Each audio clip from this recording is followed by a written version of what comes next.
नमस्कार, जय श्री कृष्ण। मैं जया गुप्ता। इस वीडियो में मैं श्रावण मास महात्म्य की 27वें दिन की कथा लेकर आई हूँ, जिसमें हम 27वें अध्याय के पाठ का श्रवण करेंगे। इसके पहले के प्रथम 26 दिन की कथा के वीडियोस मैंने मेरे चैनल पर बना रखे हैं, जिन्हें आप मेरे चैनल पर जाकर देख सकते हैं और कथा को श्रवण कर सकते हैं। आइए अब देखें 27वें दिन की कथा। श्रावण मास का महात्म्य स्कंद पुराण में वर्णित किया गया है। इसमें 30 अध्याय होते हैं। श्रावण मास महात्म्य के 27वें अध्याय का पाठ प्रारंभ करने से पहले मैं आपको भगवान विष्णु को प्रसन्न करने के लिए ऋग्वेद के मंत्र का पाठ बता रही हूँ। तो आइए देखते हैं ऋग्वेद का विष्णु स्तुति मंत्र। तदा विष्णु परमं पदम सदा पश्यन्ति सूर्यः दिवीव चक्षुरात तम। जैसे प्राणी सूर्य के प्रकाश में नेत्रों से पदार्थ को देखते हैं, उसी प्रकार विद्वान ज्ञान के प्रकाश में विष्णु के परम पद को देखते हैं, जिसकी प्राप्ति के बिना कोई मनुष्य सब सुखों को प्राप्त करने में समर्थ नहीं हो सकता। अब मैं आपको विष्णु गायत्री मंत्र बता रही हूँ। विष्णु गायत्री मंत्र के 3 स्वरूप दिए हुए हैं। मैं यहाँ आपको वो तीनों स्वरूप बता रही हूँ। तो आइए देखें पहला विष्णु गायत्री मंत्र स्वरूप। ओम श्री विष्णवे च विद्महे वासुदेवाय धीमहि तन्नो विष्णु प्रचोदयात्। दूसरा विष्णु गायत्री मंत्र स्वरूप ओम त्रैलोक्य मोहनाय विद्महि आत्मरामाय धीमहि तन्नो विष्णु प्रचोदयात्। और तीसरा विष्णु गायत्री मंत्र स्वरूप है ओम नारायणाय च विद्महे वासुदेवाय धीमहि तन्नो विष्णु प्रचोदयात्। आप इन तीनों विष्णु गायत्री मंत्र में से किसी भी मंत्र का जप करके भगवान विष्णु को प्रसन्न कर सकते हैं और उनकी कृपा प्राप्त कर सकते हैं। आइए अब देखें श्रावण मास महात्म्य का 27वां अध्याय। इसके पहले 26वें अध्याय में हमने श्रावण अमावस्या को किए जाने वाले वृषभ पूजन और कुश ग्रहण का विधान देखा था। अब 27वें अध्याय में हम देखेंगे कर्क संक्रांति और सिंह संक्रांति पर किए जाने वाले कार्य। ईश्वर बोले, हे सनत कुमार, श्रावण मास में कर्क संक्रांति तथा सिंह संक्रांति आने पर उस समय जो कार्य करते हैं उसे अब मैं आपसे कहता हूँ, ध्यान पूर्वक सुनिए। कर्क संक्रांति तथा सिंह संक्रांति के बीच की अवधि में सभी नदियां रजस्वला रहती है, अतः समुद्रगामिनी नदियों को छोड़कर उन सभी नदियों में स्नान नहीं करना चाहिए। कुछ ऋषियों ने यह कहा है कि अगस्त के उदय पर्यंत ही वे रजस्वला रहती हैं। जब तक दक्षिण दिशा के आभूषण स्वरूप अगस्त्य उदित नहीं होते, अब तभी तक में नदियां रजस्वला रहती है और अल्प जल वाली कही जाती है। जो नदियां पृथ्वी पर ग्रीष्म ऋतु में सूख जाती है, वर्षा काल में जब तक 10 दिन न बीत जाए तब तक वे नदी शब्द की संज्ञावली नहीं होती है, बल्कि वे गड्ढा कहलाती है। कर्क संक्रांति के प्रारंभ में 3 दिन तक महानदियां रजस्वला रहती है। वे स्त्रियों की भांति चौथे दिन शुद्ध होती है। हे मुने, अब मैं महानदियों को बताऊंगा, आप सावधान होकर सुनिए। गोदावरी, भीमरथी, तुंगभद्रा, वेणिका, तापी, प्रयोशनी, ये 6 नदियां विंध्य के दक्षिण में कही गई है। और भागीरथी, नर्मदा, यमुना, सरस्वती, विशोका और वितस्ता, ये 6 नदियां विंध्य के उत्तर में भी है। ये 12 महानदियां देवऋषि क्षेत्र से उत्पन्न हुई है। हे मुने, देविका, कावेरी, वंजारा, कृष्णा, ये महानदियां कर्क संक्रमण के प्रारंभ में 1 दिन तक ही रजस्वला रहती है। गौतमी नामक नदी कर्क संक्रमण होने पर 3 दिन तक रजस्वला रहती है। चंद्रभागा, सती, सिंधु, सरयू, नर्मदा, गंगा, यमुना, प्लक्षजाला, सरस्वती, ये जो नद्य संज्ञा वाली नदियां हैं, ये रजोदोष से युक्त नहीं होती है। सिंधु, हरिण्य, कोकिल, आहित, घग्गर और शतद्रु, ये 7 नद्य पवित्र कहे गए हैं। धर्मदमयी गंगा, पवित्र यमुना तथा सरस्वती, ये नदियां गुप्त रजोदोष वाली होती है, अतः ये सभी अवस्थाओं में निर्मल रहती है। जल का यह रजोदोष नदी तट पर रहने वालों को नहीं होता है। रजोधर्म से दूषित जल भी गंगा जल से पवित्र हो जाता है।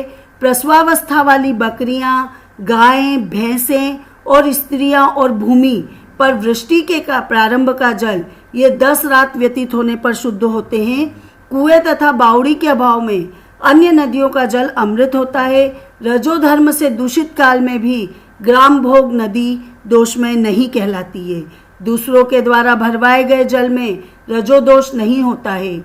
उपाक्रम में उपसर्ग कृत्य में, प्रातः काल के स्नान में, विपत्तियों में, सूर्य ग्रहण काल में तथा चंद्र ग्रहण काल में रजोदोष नहीं होता है। हे सनत कुमार, अब मैं सिंह संक्रांति में गो प्रसव के विषय में बताता हूँ।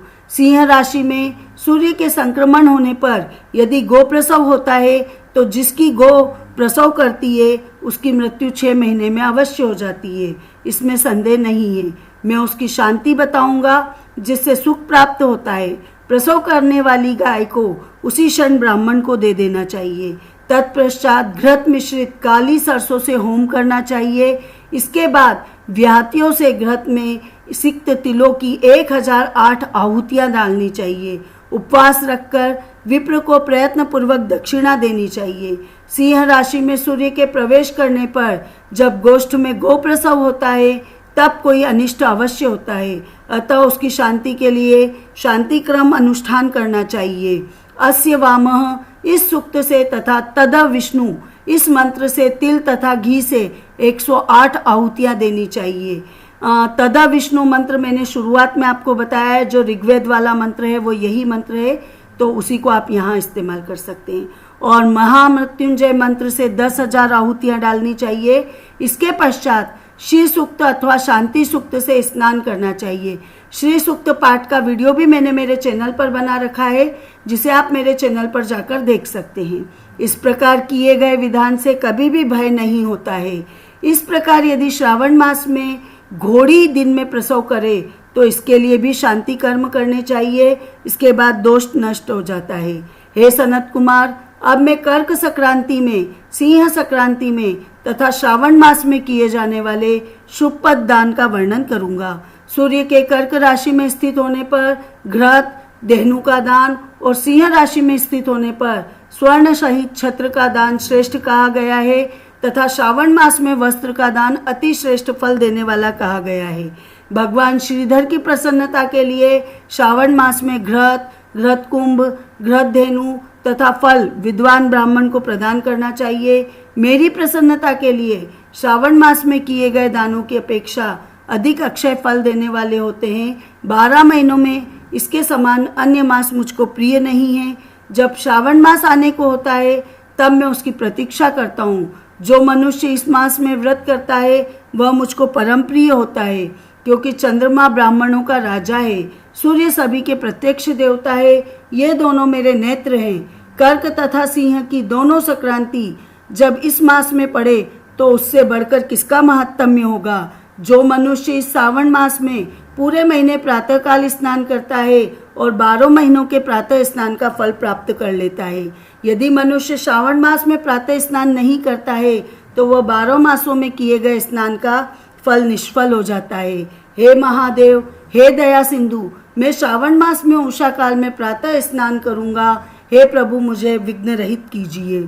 प्रातः स्नान करके शिव जी की विधिवत पूजा करके श्रावण मास में सत्य कथा का प्रतिदिन भक्ति पूर्वक श्रवण करना चाहिए। बुद्धिमान मनुष्य को चाहिए कि इस प्रकार इस मास को व्यतीत करे। अन्य मासों की प्रवृत्ति पूर्णिमासी की प्रतिपदा से होती है, किंतु इस मास की प्रवृत्ति अमावस्या की प्रतिपदा से होती है। श्रावण मास की कथा के महात्म्य का वर्णन भला कौन कर सकता है। इस मास में व्रत, स्नान, कथा श्रवण आदि से जो 7 प्रकार की बंधियां स्त्री होती है वे भी सुंदर पुत्र प्राप्त करती है। विद्या चाहने वाला विद्या को प्राप्त करता है। बल की कामना करने वालों को बल मिलता है। रोगी आरोग्य को प्राप्त करता है। बंधन में पड़ा हुआ व्यक्ति बंधन से मुक्त हो जाता है। धन का अभिलाषी धन की प्राप्ति कर लेता है। धर्म के प्रति मनुष्य का अनुराग उत्पन्न हो जाता है। भार्या की कामना करने वाले को उत्तम भार्या प्राप्त होती है।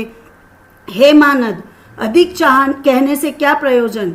मनुष्य जो जो चाहता है उसको प्राप्त कर लेता है, इसमें संदेह नहीं है। और मृत्यु के अनंतर मेरे लोक को प्राप्त करके मेरे सानिध्य में आनंद प्राप्त करता है।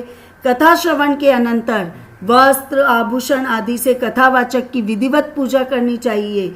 जिसने वाचक को संतुष्ट कर दिया उसने मानो मुझ शिव को संतुष्ट कर दिया।